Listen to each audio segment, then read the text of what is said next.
মানুষটাকে নিয়ে পালায় যাওয়ার চিন্তা করতেছেন, তাহলে আপনার পায়ে দুগুণ ধরি। আগে ভালোবাসা মানুষটাকে জিজ্ঞাসা করেন সে আপনাকে কেমন ভালোবাসে। এমন হবে না তো বিয়ের পরে পরিবারের কথা শুনে আপনাকে ছেড়ে চলে আসবে। এমন হবে না তো বিয়ের পরে সবার সামনে বলবে আপনি তাকে জোর করে নিয়ে গেছেন, সে যেতে চায়নি আপনার সাথে। সত্যি বলতে তাহলে আপনার জীবনটা পুরাই শেষ হয়ে যাবে। আমার একটা বন্ধুর কাহিনী বলতেছি। সে একটা মেয়েকে ভালোবাসতো, শুধুমাত্র গরিব হওয়ার কারণে মেয়ের পরিবার থেকে তাদের ভালোবাসা মেনে নিচ্ছিল না, যার কারণে তারা পালাইছিল। সত্যি বলতে মেয়েটাও ভালোবাসতো আমার বন্ধুকে।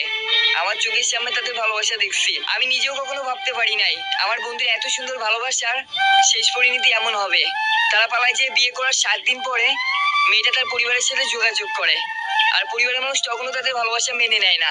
তখন তার পরিবারের মানুষ মেয়েটাকে কি বোঝায়, আর বোঝানোর কারণে মেয়েটা তার পরিবারকে বলে আচ্ছা ঠিক আছে তোমরা আমাকে নিয়ে যাও, আমি এখানে আর থাকতে চাই না।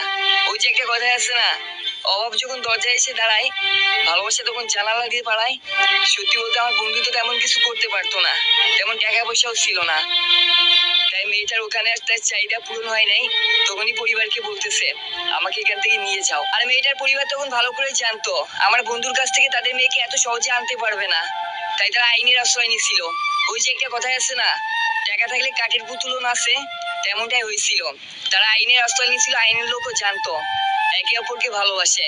কিন্তু তারা সবাই মিলে প্ল্যান করছিল কি জানেন, সর্বপ্রথম মেয়েটার মুখ থেকে না শোনাবে, তারপর আমার বন্ধুকে একটা নারী নির্যাতন কেস দিয়ে দিবে। আর তেমনটাই হয়েছিল।